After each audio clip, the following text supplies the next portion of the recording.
Hi, I'm Gordy Gundaker. Welcome to the Dirt Parlor podcast. Hi, I'm Don Martin. Welcome to the Dirt Parlor. And this thing is big.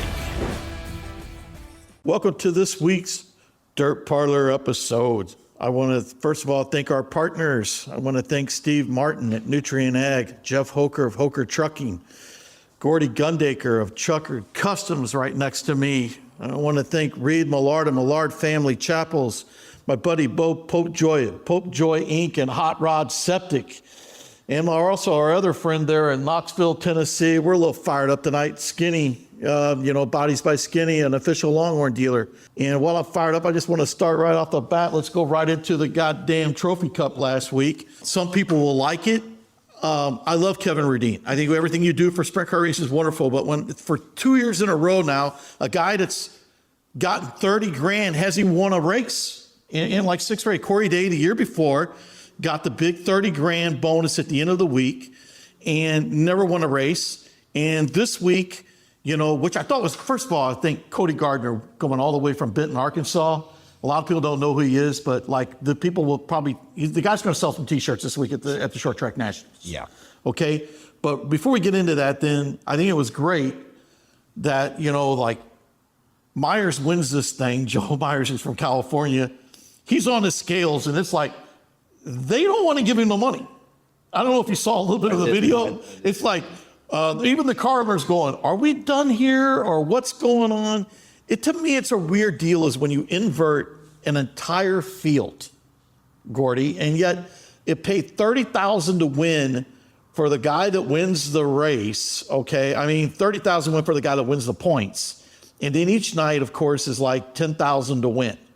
So usually the guy that wins the races usually gets the point fund money, but because of this 24 car invert, you don't know what's going on. Yeah. I know you like it. I think in the day and age right now where you've got all these formats that are pretty much the exact same across the board, this one throws a monkey wrench into it from the get-go. Now, did I have any clue what was happening when I tuned in late Saturday night? I had no idea, right? No idea where the points are at. I didn't understand that. And I'm sure if I would have just stuck with it all weekend long, I'm sure that, on flow and everything, they were probably kind of laying it out. But you don't see 24 car inverts anymore. No. And, I saw when you looked at the final rundown the other night, you could see where the guys started. Colby Copeland's from the back, and he runs up there, and it was a close point battle with him and Joel Myers. And really, Colby should have won the race on Friday night, I felt like, and just made, a few mistakes when they were battling for the lead that allowed that. I know they had a late yellow that allowed, kind of took his chance away, I guess you'd say, winning that. But he had a chance in traffic. But at the same time, I don't dislike that format. To be honest, I thought it produced a lot of good racing.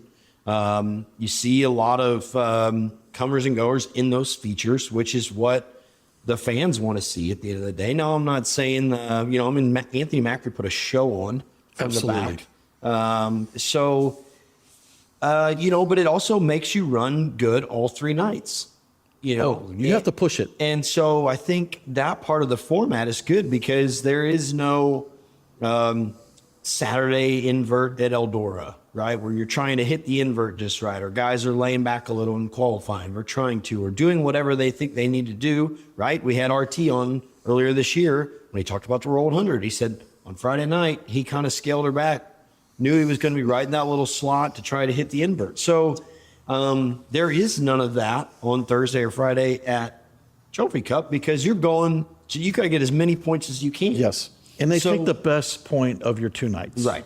And so you're trying to get as many as possible. So I'm sure there's some of the racers that like it, some that don't like it. I would about guarantee you the fans were all about it. California, you could see the fans there, they're going nuts the whole time. Absolutely. They got a great race to end Saturday night with Baston and Holmes. So yeah, if it produces good racing and they got a lot of cars to show up for it, clearly they're doing something that the racers like, and they're paying good money 3 nights in a row. It's a $300,000 purse. Yeah, so I'm not against it by any means.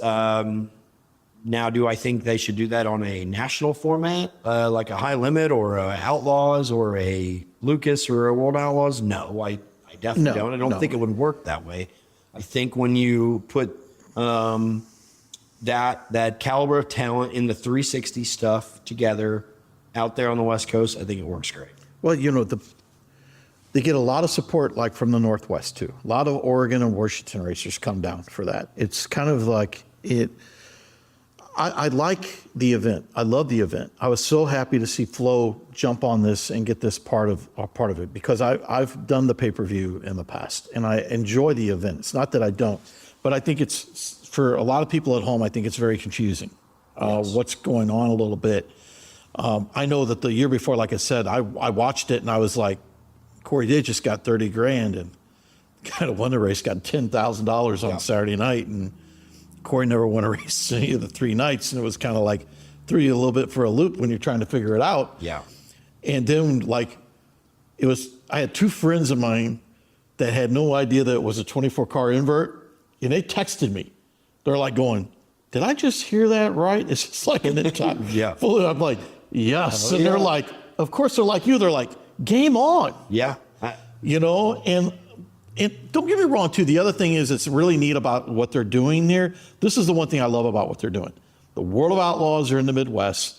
High Limit's finishing up in Texas. And it's a great, when you see that kind of money going out to your California guys. Absolutely. And that's what I do like about the event. Okay. Yeah. I really do. And you get a handful like Anthony coming in, and, Basin, of course, it came in for it. So you get a few guys that come in for it. Now, I don't know if you had a chance to listen to Caleb Montgomery today, but Caleb Montgomery came out and just said, I want this race to be a 410 race. Because 410s are really going to start growing, and we all know why it's going to be growing. Yeah. And it's pretty cool that, folks at home, I think it's awesome that Kevin Rudine and Brad are taking over the NARC series, because it's going to grow. Of course. Yeah, when you put 2 guys like that at the helm, for one, a guy like Kevin Rudine, who clearly is not afraid to spend money in our sport. He sponsors a ton of stuff. He's got 360 and a 410 car. He's had drivers now for how long? Take a guy like Brad, who we just find out is retiring from full-time racing, really to focus on his high limit stuff, to focus now on the NARC series. Clearly, Brad is in a position, he's wanting to grow this sport even more, and not just on the national level, right? Like he's doing what he said he wanted to do and helping regional guys. He's going to be bringing more money across the country, and I applaud him for that, because Brad easily could race another 5-10 years full time if he wanted to. He's on top of his game. Yeah, and so it's it's kind of overshadowed, but he ends up second in the high limit driver points for the season.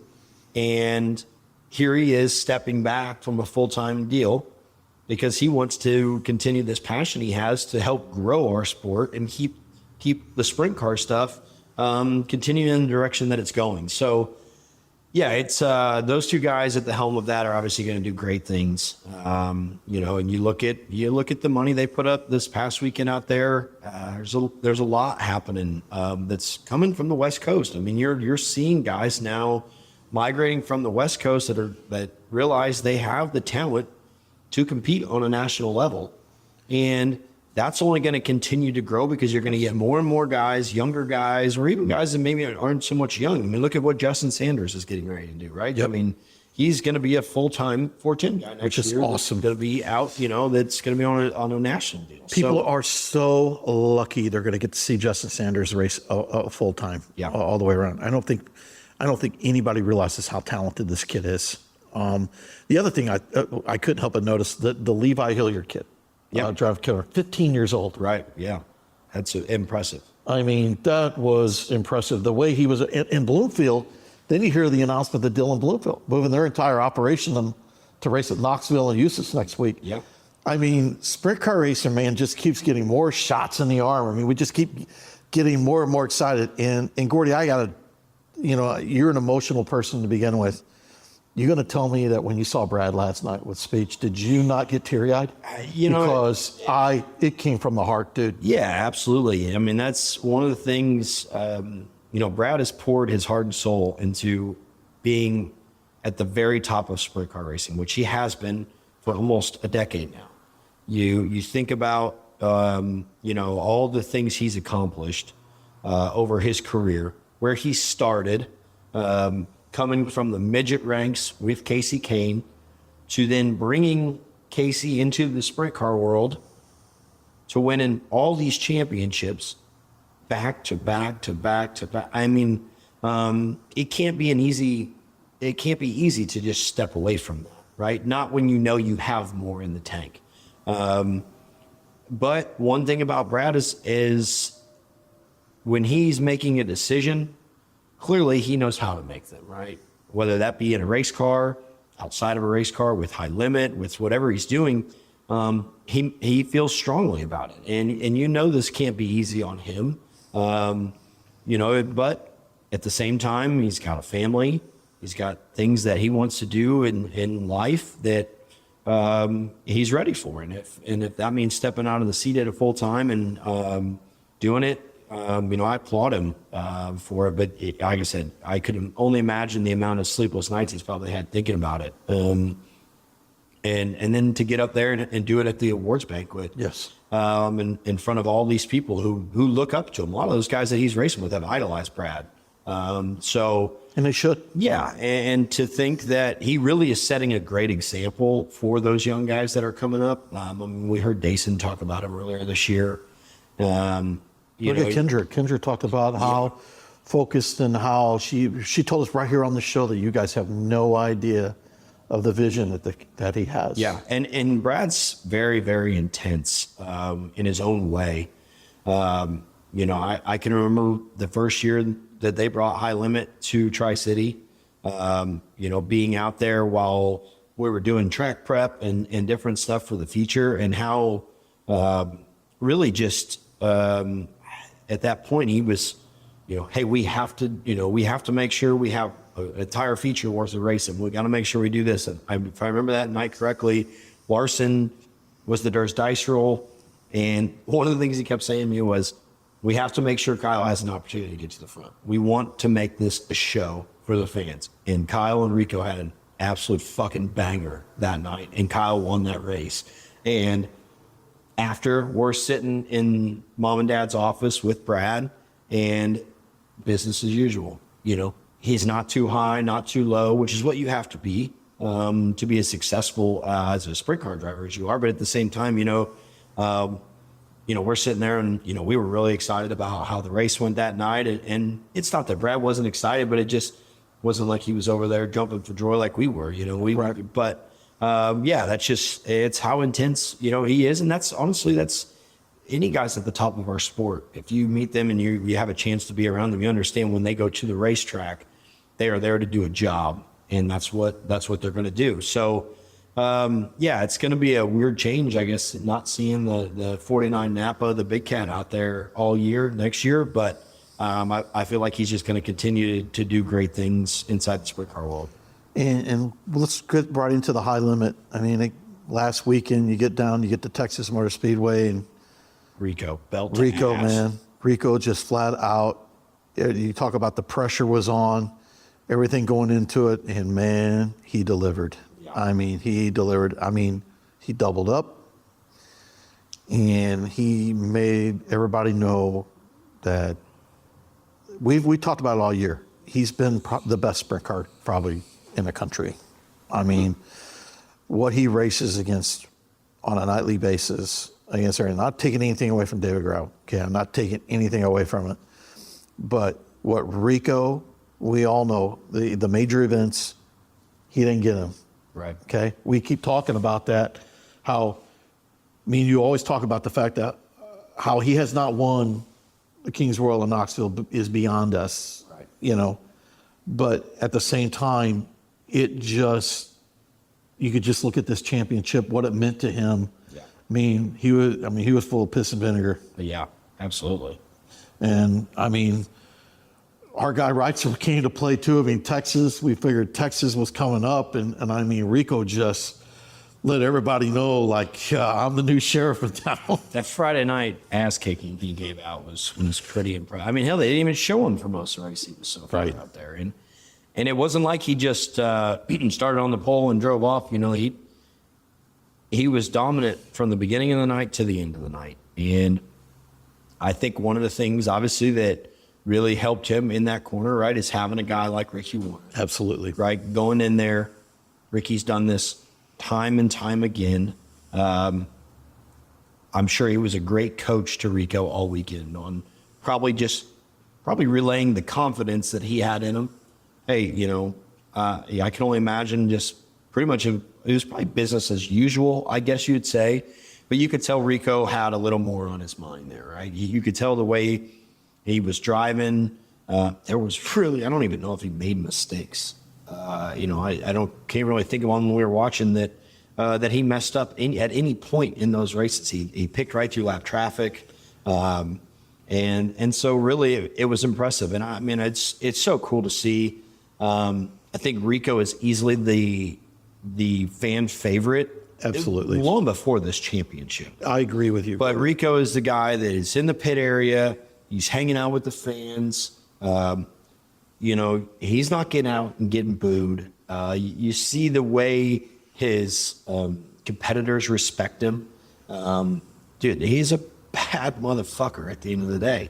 And he just proved it, right? All those things that we've talked about. He hasn't been able to get over the hump and do something big. Well, this is as big as it gets, because winning a national championship is not, don't get me wrong, I don't want to say winning one race is any bigger than winning a championship, but you have to do that for an entire season. You have to not have failures, you have to not have mental mistakes. You have to do the right things over and over. You have to sometimes go, hey, I'm going to run 6th. And you run 6th instead of running 10th or fencing it and running 20th. And think in the younger years, you date back 4 or 5 years, Rico, you might do those things. The maturity he has come through as a race car driver has been exceptional. And, I applaud their entire team for winning that championship, because it's not, that group is not easy to beat. It's crazy. And you just dethroned Brad Sweet. I was just getting ready to go there. You realize this Brad has not been beat for a title in like 6 or 7 years. It's crazy. Yeah. And don't get me wrong, Brad, the reason I think Brad liked the retirement, he spread too thin. It was catching up. It was catching up. There's no way. Running NARC, high limit, trying to be the best driver for sprint car. I don't know how he did what he did this year to begin with. Yeah. Based on all the hats he was wearing. Just tells you. Well, right, yeah. What the kind of individual he is, how driven he is. Because it's not easy. I'm telling you what, when you're juggling a lot of things, and he's not juggling small things, right? They're crew guys. Right. They were going through crew guys too, Lord. Yeah, they did a full sweep, right? Casey gets off the road. They switch teams, switch crew chiefs, and yet they find a way to succeed throughout the end of the season. But yeah, there's so much going on there, and it was kind of a wild. Obviously, it was a wild year. You had all them guys get hurt out there. Brad was one of them that gets hurt at Eldora, and luckily he was okay. Was able to really finish out the year, but I would almost venture to say probably I bet some of that went into his decision making. You watch all them guys get hurt in a weekend. Brad really was probably a foot from it being way worse than it was. That puts things into perspective in a hurry, especially because we've never really seen anything awful or bad happen, I guess you'd say, to Brad, right? Everybody, all those guys end up landing on their head at some point in their careers, but Brad's a lot like Donnie, right? You don't see them guys upside down or destroying equipment in those types of accidents. And so, some of that might have been an eye-opener, like, hey, man, maybe it's a good time to roll out of this and spend time with my family and work on my businesses. And, still be at the racetrack every day. Right. Weekend. Not like he's going to step away from it. And I'm sure whoever ends up, in his ride for next year, I'm sure he's going to be mentoring, whoever that is. Well, we both got a pretty good idea who's going in that ride. And I can say one thing. I'm not going to say it till it's official or whatever, but I'm happy for the person getting the opportunity. Yeah. I'm always happy for anybody who gets People a great are opportunity. bitching at home that we're not telling them, but we're not telling them. But you can go if you No. But until the official press release, I don't be that guy that everybody goes, what? I don't want to be that. The other thing we need to talk about, Brent Marks. Yeah. Man, you talk about somebody when they left Knoxville and then they went out west and carried it through it. Brent Marks has about been as good as anybody in the country. Yeah. Over the last month or two. And really, I feel like I almost feel bad for Brent in a bad way because he had, a couple years ago there, they rattled all them wins off, right? And it seemed like, damn, Brent Marks is going to win everything for a while. And they hit a lull, and I say a lull, it's hard because now you put him up there going, oh shit, if he's not rattling them off, it's like, man, they suck right now. And it's not like they were just so miserable. I mean, I'm sure if you asked Brent, he wouldn't be happy about some of the results they've had, but I'm sure finishing the year the way they have, it's a big boost going into the next season. Because when you finish a year going the opposite way, man, it makes that off season so much longer because you're like, God, I hope we can figure it out by the time we get to Florida and do all these things and bring them. They were right in the mix of all of it. Like these guys are battling for a championship, and it's like, oh, also insert Brent Marks. He's got back to his speed. Have fun racing with him now. Hope you guys are having fun for the title. But Brent's like, I'm out here to win races and get right in the mix of things. So yeah, it was really cool to see, I think. And Brent's one of the great guys. Oh, I was just going to go there with you, man. Yeah. His attitude. Yeah. Even when things don't go his way, the way he conducts himself. Yep. He's first class. Oh, absolutely. First class. Well, I mean, you pick up a win at Wheatland. That's a big deal, right? To kind of end your year out. It's a great way to go, shit. Yeah, well, we're still just chugging along here. We just maybe missed it for a month or two, and now we're right back on the horse and picking it back up going into 2026. So yeah, really, really a neat deal. Actually, it's super funny. One of my new buddies that we're working with and some screen printing stuff, Chris King, his nephew is 15, got to go to Wheatland, and Brent hired him to come shoot some photo stuff for him. This is the first time he'd ever shot for a big team, and naturally goes down there and Brent wins. And it was really cool. He happened to be in the shop the other day with us, and he's showing us all these pictures, and Brent posted it. But I was like, man, what a better person to be around than Brent, to be at, your first time going and shooting a big national race and doing that. And you could just tell how cool it was for him, but how great Brent and his entire team treated him all night. So yeah, it just says a lot about the entire character of their entire team. The other thing is that car is gorgeous. Oh, dude. Oh, yeah. I hope he Brent, if you're listening to us, man, run that car in 2026. Yeah. Dude, the yellow's sick. It's one of the best looking rides in the country. I mean, when they unveiled it, even for Knoxville, I was like, well, and then he continued to run it. It's obvious he liked it too. Yeah, he did. Yeah, for sure.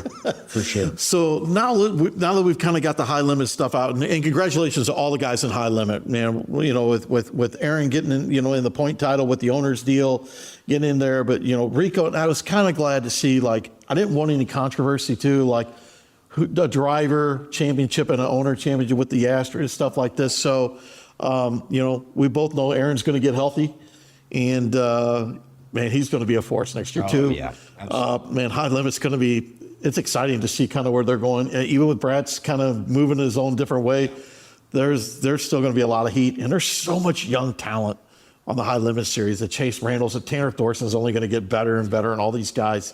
The older group of that top five, they're going to go out, and then let's get Sunshine back and see what goes on there with some of the other moves. I was really impressed by Brenham Crouch.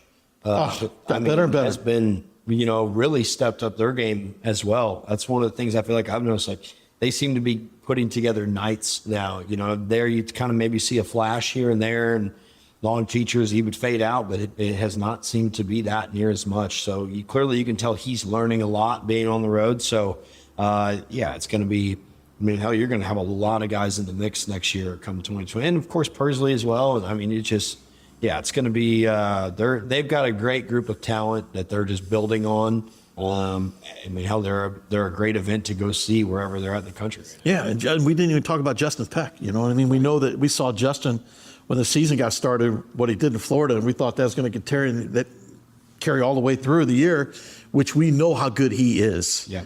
So we know that they also had some engine woes and had some mechanical issues, and I got a feeling those issues are going to be addressed in the off season. And I think you're going to see a Justin Peck stronger than ever. I mean, this series is, man, it is stout. Yes. You know, from 1 to 10. Like you said, the Crouches of the world around, they're only going to get better. They got more experience. They're coming back. And then we go into the World of Outlaws, and the first thing I could talk about is the Kofoid and gravel deal on Friday night. Wow. What are your thoughts there, Gord? Man, you know, you watch that deal, and I can understand exactly both of what they're saying, right? Buddy's fucking going for it, right? Like he is, you know, they had that little mix up right there, right before, you know, a couple to go. And they're just hammering on each other, right? They're, you know, Buddy was there. David moves up to the top. We get a green-white checkered, which is how many times you see green-white checkers in our stuff anymore? It doesn't seem like it happens often. And Buddy gets a hell of a run, throws a slider. David's crossing, and really they get going down the backstretch. And, you know, when I look at it, it's hard to say either one of them did anything wrong. Right. Because Buddy drives off the racetrack. He has nowhere. He can't lift and shoot back across at that point. It's just damn near. I mean, there's no way. You're going the wrong way up the hill. You know, you're pretty much just shooting for the top.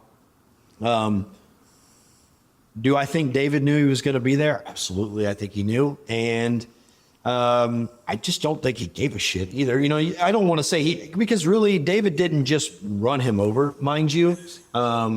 It wasn't like he went in there and stuffed him on corner entry, but he wasn't going to give him any extra room to get around him.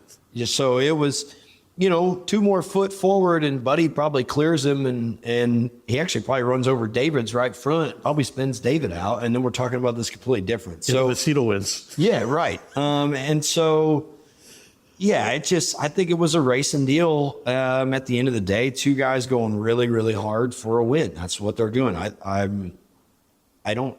think both of them gave good interviews. Yes. You know, I feel like David gets out there, he's getting booed. Nobody likes David right now, so he's going to get booed. He's going to get the short end of the sticks no matter what. Right. If he gets spun out there, they're going crazy and they're pumped because he spun out. So he was in a lose-lose situation at the end of the day.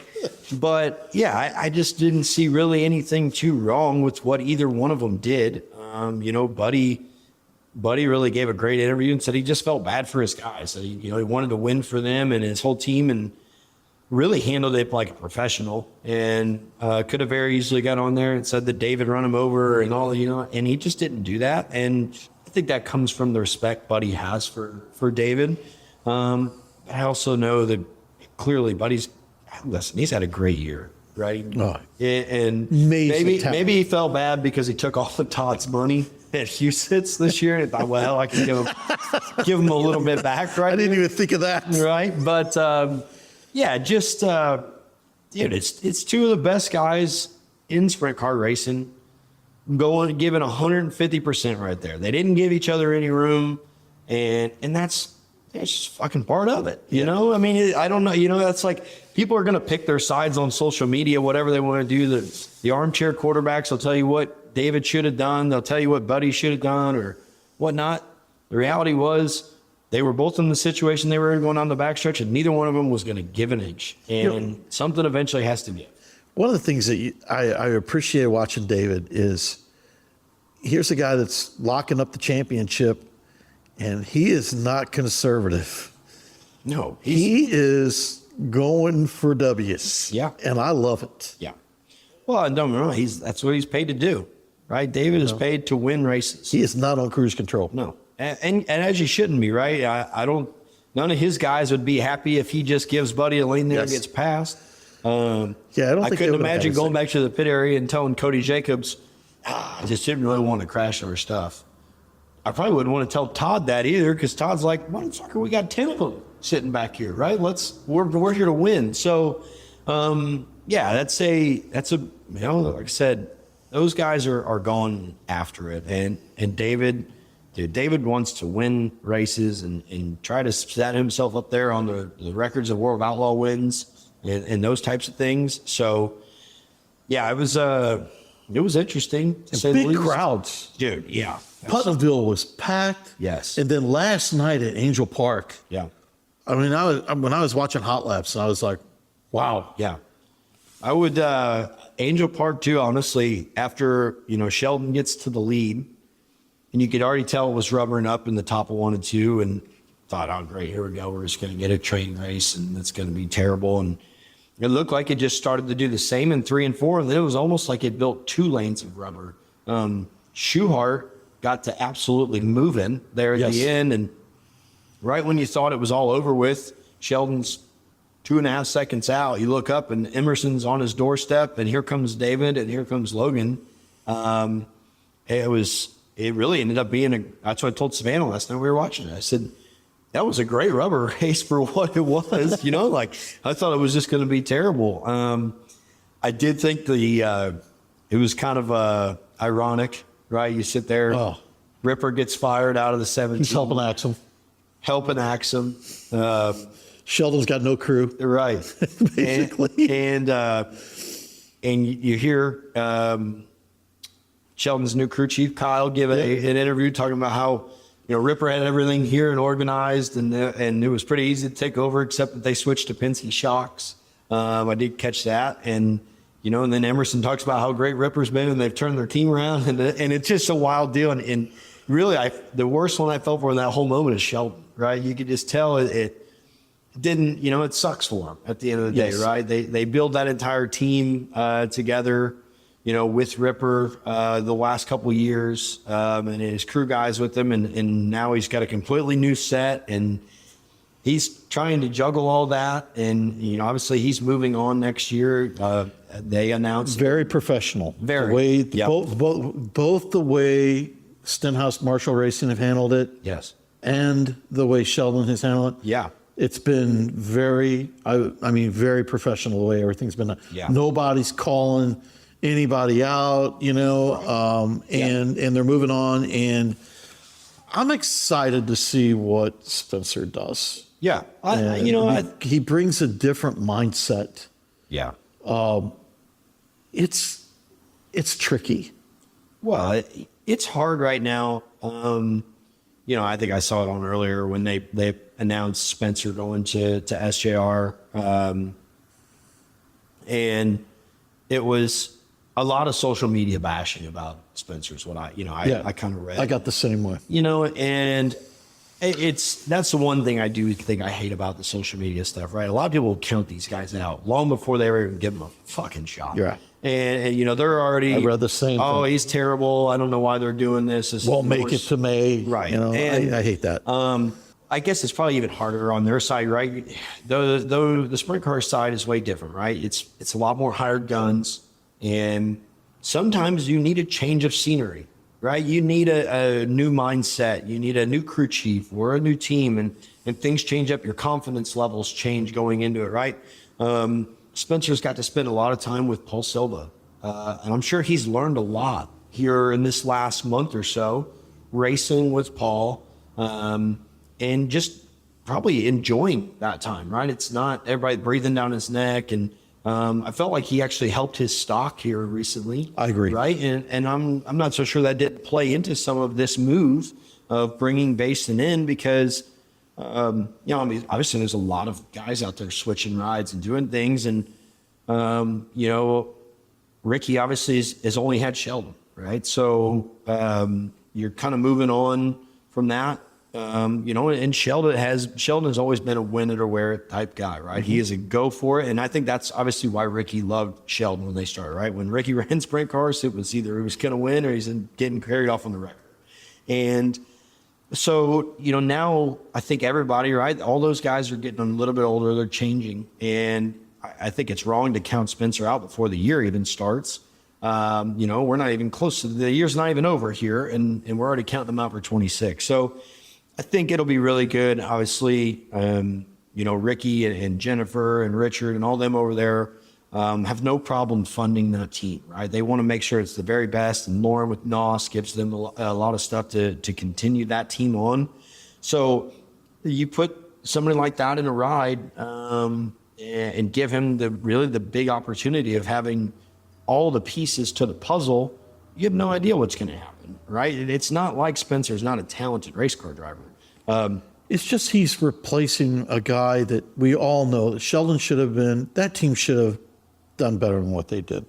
We both know that. That team won more races, but the inconsistency is what's plagued that operation. You never want to win an award for being in the work area, okay? And the other thing is, man, like with Sheldon, he's so popular. Yes. I mean, wherever you go, I almost say 8 out of 10 racetracks probably has more apparel than anybody. Mm-hmm. And don't get me wrong, because of the name, the Auden Shield name, the legacy continues, right? So in a way, though, the fan base, I mean, Sheldon's got, naturally, we both know, I mean, the fan base, you can't compare his fan base to Spencer's fan base, okay? No, definitely. It's not fair to Spencer. But the one thing that Spencer, he has a great opportunity here, a great opportunity to run with a great organization. And just like, I think sometimes, I don't care what it is in sports or whatever, we see it all the time in professional sports as well.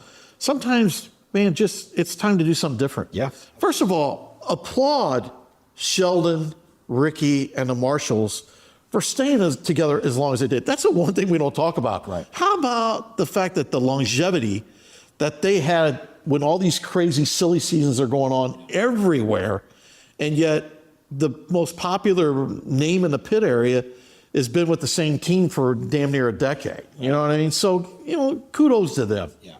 Yeah, and like you said, that obviously, clearly things weren't working out the way they all wanted it to and hoped it to, and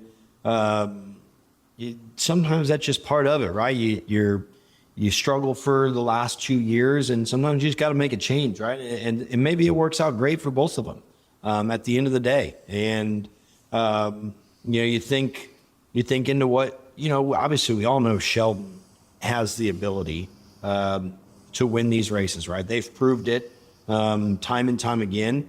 And if you ask Sheldon, I guarantee he'd sit here and tell you, yeah, there's a lot of times that he's made mistakes that he wish he could take back and learn from, and he's probably learning as he's going, right? We all watch it; it all happens. But when you run that close to the edge every night, shit's gonna happen, right? That's just part of it. You look at it across anything. And Sheldon is an absolute gasser, and I feel like over the last, really even the last month, you watch him when he wins the National Open. That was one of the only races you ever seen Sheldon not just absolutely murdering the curb the entire time, right? He's running down the bottom, he's kind of floating the middle, and it's almost like, damn, it's like he maybe he has taken that little bit of a step. He's learned some things.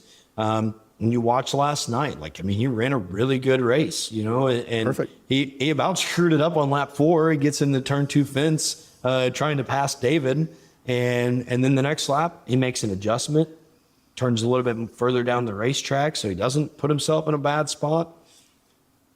Last year, he probably runs right back in there and clips turn 2 fence again, And so, it's just, and I think obviously his mindset is changing, right? He's changing.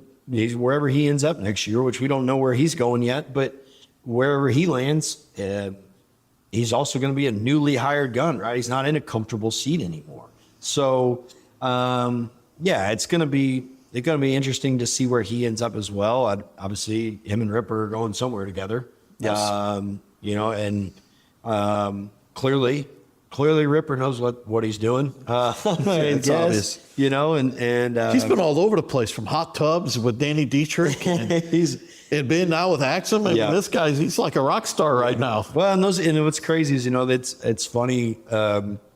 Obviously Ricky and Nick and I are really good buddies, and I got to know the Sheldon and Ripper through them, and we spent many a nights at Volusia, and they spent nights at my shop and hanging out, and we changed a freaking wingboard at my shop at like 4 a.m. one night.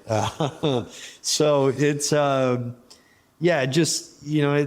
love those guys, and I think it's like you said, they handled it all professional. Ricky got out there and gave a great interview about exactly what was going on.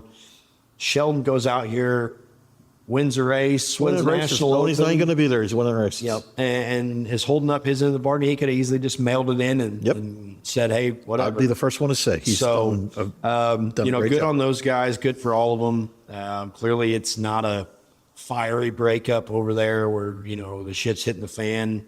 It's a lot different, I feel like, than what we're seeing with Tony and Donnie, and Tony really kind of saying a lot of things I don't think anybody thought he would say about Donnie, and that really throws it all off. And good on those guys for the way they've all handled it as a group. Yeah, it's going to be interesting, and this weekend, we'll stay on the sprint car side before we get into some other stuff, because we were talking about how shit was happening. When we get to Eldora, we'll talk about some shit happening. But real quick, you got Texas Arcana this weekend, the short track nationals, crawling them. This event, I've seen some highlights of this racetrack, and it looks really racy. The problem is Mother Nature just does not like this race. No, and it doesn't look good this weekend around anywhere. I hadn't even paid attention. And then you got the Outlaws are heading to Oklahoma and Kansas, Arrowhead, which really cool place. Yeah, we just saw that one with the late models. Yeah, they were all talking about how cool it is. I would imagine them guys are going to race all over it. And then 81. I feel like when the sprint cars have been out there, they've put on good races. You were just there. Yeah, we were just there. It was not as crazy as it normally was, but I feel bad for the guys at 81 Speedway. The day we were there, the sun was shining, the wind was blowing like 35 mile an hour, and there's not much you can do at the end of the day when that happens.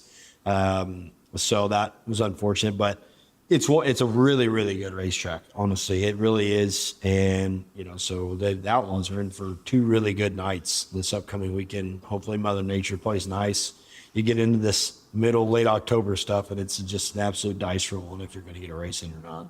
And then we got real quick, we're going to now get into the DTWC a little bit last weekend at Eldora. And I think the first thing we got to start with right off the bat with the heat race, our buddy Turbo and Max Blair. Man, the fireworks got started early. Yeah. And I love Turbo's idea for his shirt, like take it to the jig, but kind of get your reaction there a little bit. So obviously they felt like the heat race before, the guys are running the bottom of 1 and 2. Seemed like the top getting in down there was kind of crummy and wasn't the place to be. And Max is a guy that's known to run to the bottom and middle of the racetrack. And he was destined and determined he was getting down there. And I mean, he does. He just hangs a left on Turbo there and KOs him by the time they're just leaving the pit gate opening off of 4. And if there's one thing about Turbo is that Turbo just does not give a shit. It's the nature of the beast. That's what that. I love about him. Yeah, you're getting that. And also you go back to the social media stuff. And man, when I love reading some of the just asinine opinions you get on there, right? Max is getting zero love on social media, right? Because, and don't get me wrong, he did. He made a left and he comes down the racetrack. And then he flips him off. Right. And so he's pissed, which I get it. Now I will 100% say from driving these race cars, Turbo flat KO'd him going into turn 1. Anybody that sat behind the wheel of a race car, I think I saw one of my favorite ones today. I said, was that the air got taken off Turbo's nose going into turn 1. And so that one was pretty good because I promise you, the air did not cause that. Turbo realized he might have bent something right there and might have realized it by that time when they got to turn 1. And he maybe also thought like, hell with it, he was going to go in here and get his quarter panel and he was going to sneak by. And instead, we get a fucking melee that Poor Michael Leach just gets every piece of it. And really, it was about a lot worse because Hoffman and Gustin both almost got collected in that deal. Now, I think Michael Leach, you could see he was kind of, I don't know if he was laughing or what he was doing. They'll go back and fix that one. I think if a guy like Gustin and Nick get caught up in that deal with them two, It's not so pretty. I don't think it's near as pretty. And I think if you'd let that Gustin get out of the race car, if these two run each other over and his shit would have got destroyed, I think it would have gotten way uglier.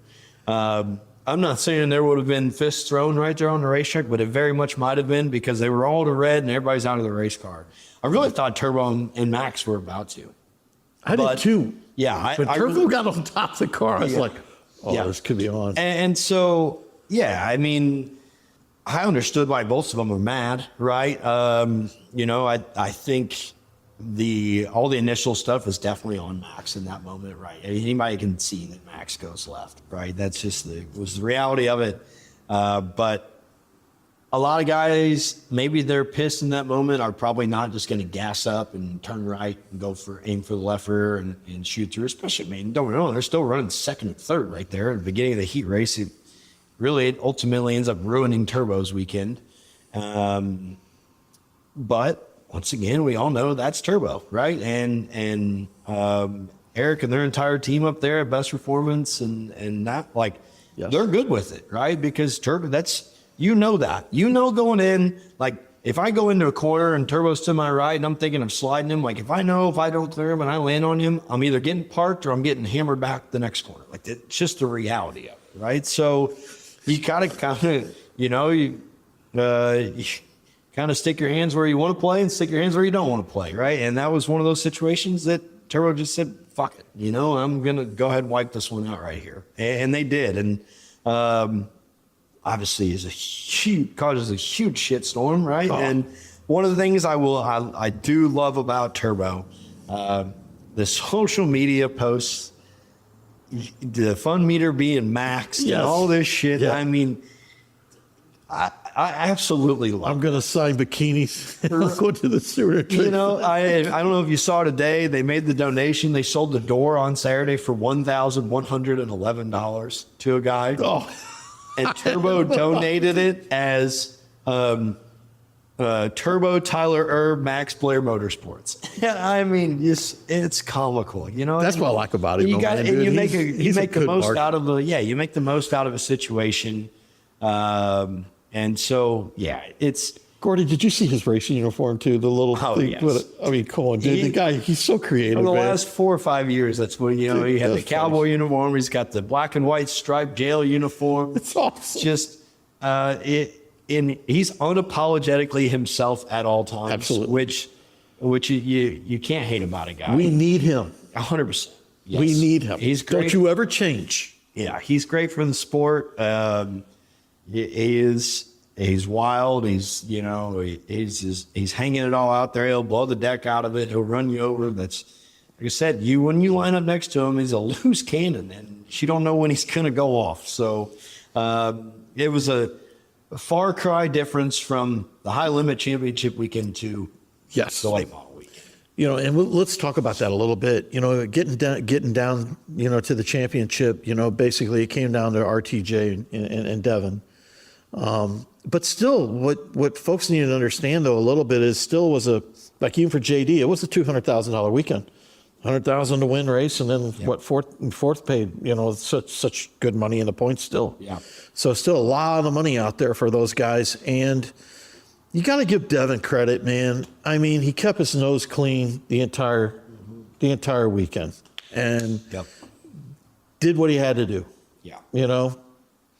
Well, the thing about Devin, you can clearly see over the last few years how much better Devin has got as a total package, right? Whether it's short track stuff, the half mile stuff, I feel like he's always been very good at, right? Growing up racing at Muskingum, that's a bigger, faster style place. That's kind of in his wheelhouse. And it's not that he hasn't had success at the short tracks or success at the half miles. It's just been putting it all together. He was as close as he could be to winning the title you know, when it was rough as could be there a couple years ago. And so obviously this was his chance to get back and make it happen. And you could see right away, right? He goes out there, he's almost quick time on Friday. I think Carson Ferguson knocked him off. Goes out, wins his heat race in pretty dominating fashion. So you knew he was going to be a player pretty much the whole time. And you could see at the beginning of the race, he was not over forcing the issue, right? He was not putting himself in bad spots, even at the very beginning, where he could easily, you know, tried to get a little over his head and get an extra spot early, or, you know, get over the cushion. When you watch RT, you know, RT's starting back there a little bit further, and he was pushing from the minute they dropped the green. He knew he had to go. Obviously, he has to beat Devin by a couple spots. You know, you look up on the one yellow, and they show him, and he's already got the deck hanging off of it. 20 laps in, something along those lines. It was pretty much over for him, I think, at that point. I think he was well aware of that. I was watching the monitor at one point. He had lost 3 spots. They show him on there again. The deck's further hanging off this thing. The quarter panel's dangling. That's when JD comes in, gets tires, and from there, Devin. I think Devin probably understood. All I got to do is finish this deal here, right? I just got to run 3rd or 4th or 5th. And all is well. Now, obviously, he wants to win the race. Don't get me wrong, but I think he understood. He saw the bigger picture, right? You know, and that's maturity. Yeah, and that's hard to do. And because you're there to win, but I mean, obviously, he's there to win a championship. And like I said, he did a great job all night. You could tell even those late restarts, he wasn't going in there and trying to get all the cushion in 1 and 2. He was kind of getting in there and turning down and making sure he didn't stuff himself or get himself in a bad air spot. And obviously RT goes in there and stuffs it the one time, and JD clips him, and that was it, you know. And for JD, that was a big swing, because if he doesn't clip RT right there, he probably ends up second in the points, because I would probably say JD was going to get to the top 3, because he come from 20th to 8th or 9th in like 10 laps, and there was still 40 to go. And so at that point, you know, he was obviously there just coming in and hanging on and trying to fix whatever they could. But I would imagine if he gets by him there, he probably gets to second in the points. I'd venture to say he probably might have had something for Bobby there at the end, because he would have had 50 lap newer rear tires than what Bobby had. Which he was really good, but you know, JD was coming like a freight train. And so just a wild. I mean, obviously Huddy wasn't in that at all, but he stuffs it early. You know, there's a lot of pressure going into that weekend for whatever Final Four it is. And the one that kept his composure the most the entire time, all through all the events, Pittsburgher through Brownstown, was Devin. I felt like Devin was just equal the whole time. You know, he was in the mix. You know, you've got to think back to know that RT had a massive lead going into this Final Four deal. He was 60-ish points out, and Devin just kind of clawed back on it. And we were really kind of robbed of what could have been a greater championship, because if JD doesn't have the flat the first night at Brownstown and doesn't get turned around the next night, it's a completely different Final Four look. But yeah, I don't know. I know that it seems like Lucas loves this Final Four deal. I'm not a huge fan by any means. I don't think it's that great. You feel like a little bit like Trophy Cup? Like I just wish it. I like the just run the. I like going from the beginning of the season to the end of the season. That's when you prove you're the best, right? I agree. That's what I used to love about NHRA. Yeah. You know, I don't like the chase thing. No. First of all, it's not like they're racing 100 races. No. Okay? They got like 26 on the 20 races on the schedule. So when you race near the champion for 20 races, you deserve, you know, NHRA needs, I don't care what anybody says, you go back to the original. I used to love it when John Forster won 16 out of 20. So, you know, and then how would that look? He won 16 out of 20 and don't win the championship. Right. And that happened to RTGJ the first year when he did this deal. Yeah. He had dominated that year. Killed him that whole year. And then, you know, and remember, he was very, very pissed. Yeah. And every right to be. Yeah. But he also said, I will give RTJ props at the end of that whole deal. He said that was what they signed up for. That was what they agreed to. But I just in it. What now? Next year it's going to be longer because they Right. throw Eldora in the middle. Yeah. Well, yeah. So Knoxville goes the week after the World next year, correct? that's what it sounds like. Yeah. Which, just between you and me, Right. let's already go to Eldora for 3 or 4 nights and run our balls off. Yeah. And then let's turn right back around and go to another track that's It's hard on shit. hard on motors, you know? I mean, me and you talked about the fact, because I tried to get you to go to Knoxville because I thought, man, the car counts down, Gord. You know, you could go in and you just thought, it says like, I'm not taking my car. It's not that I don't want to go. I'd love to go, but the motor thing just scares you. 100%. I mean, you go up there and the amount of hard laps you put on motors up at Knoxville, especially like this year. Yeah. You know, the first night was flat on the floor. Right. It made you go at home going, I'm glad I'm not there. happy, right. You watched 3 guys destroy race cars. The Friday night event at Knoxville was good. Saturday, it's wide ass open again. Yeah. Why do you want to? You got to run there. I mean, look, JD blows a motor up there on that Saturday. If they could slow that place down. Yeah, they don't want to. It's like, you just said it. It's like they don't want to. And, you know, that's why you had 38 cars, I mean, you know? yeah, I mean, and don't get me wrong. Even the Knoxville Nationals, I feel like they've got that so sped up as well. You know, and some of the best racing you ever see at Knoxville is when that place is black and shiny with that little thin patch around the inside berm and a little thin cushion that it's tricky to get to. Not when you just can go out there and flat hold on to it, right? And that's, you know, and that now the Lucas guys are, I mean, I would venture to say you might not see the 49 on tour next year.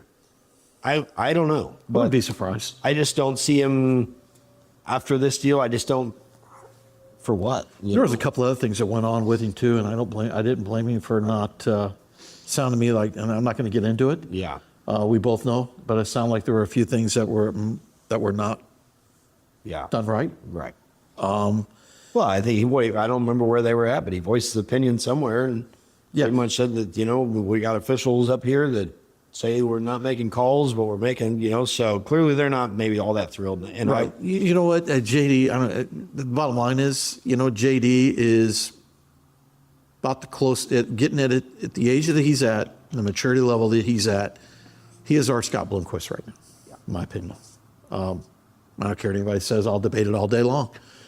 You look at the wins at Eldora, only one guy before him was doing what he is doing. And so whatever you want to do, JD, I support it. No doubt. That's just the way I feel.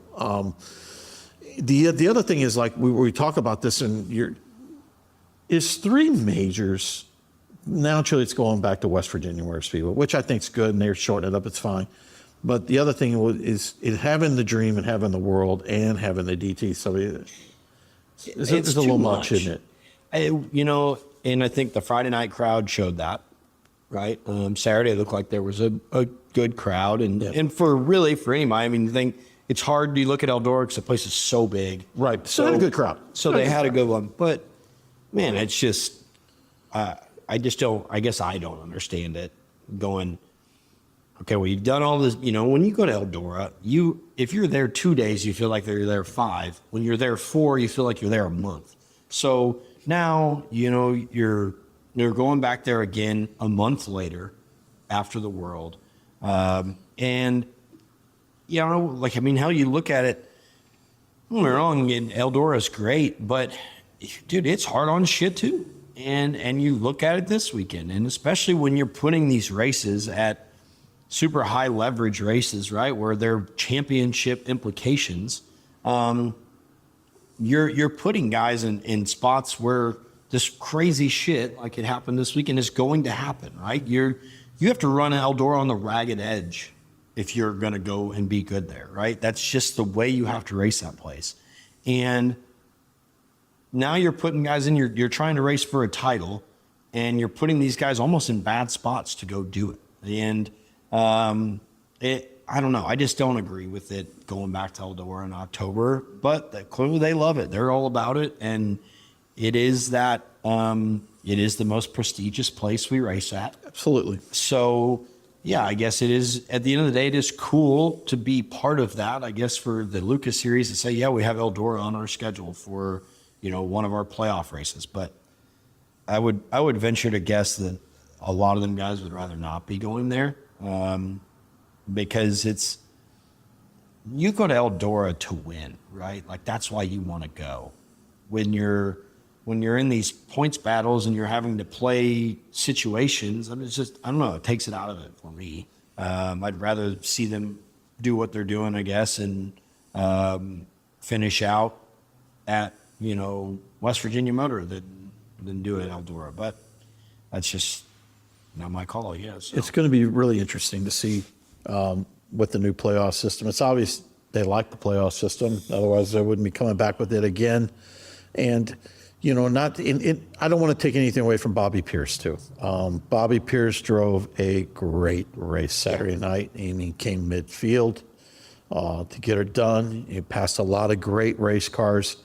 My heart goes out to Chris Madden when this poor guy does nothing but lead races at Eldora, always proves he's one of the best cars, and for some unknown reason just cannot seem to take the checkers, at least be the first one there. No, and really it looked like he was just going to slip back at one point. Next thing you know, I don't know where he come from on the one restart, but he makes it 3 wide and gets back. Holy shit. So, yeah, he just can't seem to find a way to clip that big one off at Eldora. I don't know what it is. It's like the old curse of the Bambino. Chris Madden's got a it is. It's like Eldora is like, and he's so good there. I mean, we talk about it all the time. How good he is there. He's the last car out. Yeah, on Friday night, the last car out, and was the only one in the second group to go in the 15-second bracket. And he hasn't been racing much this year. He was on vacation. He was on vacation for a couple of weeks. Like, it's just unbelievable. He just hops back in and steers right around there like it's no big deal. So, it's eventually. I can't say eventually it'll not going off. Don't get me wrong, Chris, but you're getting towards the end of it, and so it's the sands are running out on the hourglass for him. So I hope just for him he can get one at some point, but it just doesn't seem like it ever wants to happen for him. And this week, it's kind of a different schedule this week because the season, you could definitely tell the season is winding down now. The Lucas situation is over with. The Outlaws got, naturally Charlotte, here in a couple of weeks. And then you look at it like this weekend, there's a $25,000 to win at Bedford. And then you got Wynot. And a lot of people, I like Wynot as well. It's a pretty racy little joint there. And, so we pretty much got that this weekend, and of course, Mother Nature. We get this time of the year, you don't never know what's going to happen. No. So, Gord, what else? Anything on your mind? Else you want to talk about? No, I mean honestly, I feel like it's just crazy. This year is winding down. It's just it seems. I don't want to say like it's gone fast, but it has. I mean. Hell, we just started this deal. Wow, it's crazy. A couple of months ago, it feels like. Like it was yesterday, and here we are. We're in the first season of dirt racing. 30 shows already. Yeah. It's crazy. And we got some cool shit coming. Yeah. Absolutely. We got a few things coming that I think people are going to get a kick out of, so yeah. I'm excited about where we're going. Yeah. We got some great guests lined up. Yes. Over the next few weeks. And next week we're going to have Aaron Reitzel back on the show with us next week, and boot and all. Yep. To what an amazing season you had and what it could have been. Still though, I feel like we might have to have this one as like next week might have to be like a beer podcast. We're going to have some beers with you. Yeah, you're going to have to do so. You might have to put some nachos out on the table a little bit for Aaron, whatever. So we might have to do that. That way we can really get yeah, we could just unlayer all of it and see what we really can hear from him. And I'm excited about it because it's always good. The people at home, if you've looked at our podcast and you've seen our guests that we've had on here, it's been the who of who, and we got others. If there wasn't testing going on tonight at Charlotte and a couple other things going on, we would have had a little bit more fun tonight. But we really needed to catch up and really go through the championships with High Limit and Lucas naturally. Again, kudos to Rico for winning the championship at High Limit, and kudos, of course, to Devin for taking home the Checkers, and the championship for the Lucas Oil Series. Yeah, congrats to Roger Sellers, too. Absolutely. That's another thing we didn't talk about, but Yes. Roger Sellers is just one of the great guys in our sport. I'm fortunate I got to kind of know him a little bit more this year. I always knew of him, but he's been in the sport a long time. I shot him a text Saturday night after they won, and he said he's got something to tell his grandkids about in his rocking chair later in life. So, you could tell he really, obviously, for one, loves Devin being in there. They had Huddy and all those things, and everything kind of changed around. But for them guys to get a championship was really cool for Roger. I mean, if you don't know who Roger Sellers is, he owns and promotes Smoky Mountain Speedway. They did a huge makeover of that racetrack a couple years ago that everybody absolutely loves, and he's just a great guy for our sport. So definitely a big congrats out to Roger and their entire team. And I'm going to let Gordy kind of sign off now with our sponsors, and we'll see everybody next week. Yeah, thank you guys for tuning in as always. Thank you to all of our great sponsors. Of course, Steve Martin with Nutrient Ag, Jeff Hoker Trucking, Bodies by Skinny, Bo Popejoy with Hot Rod Septic, Checker Custom Screen Printing and Embroidery, and Reed Millard with Millard Family Chapel. So make sure you guys like and subscribe on YouTube. And until next week, see you guys. Thank you.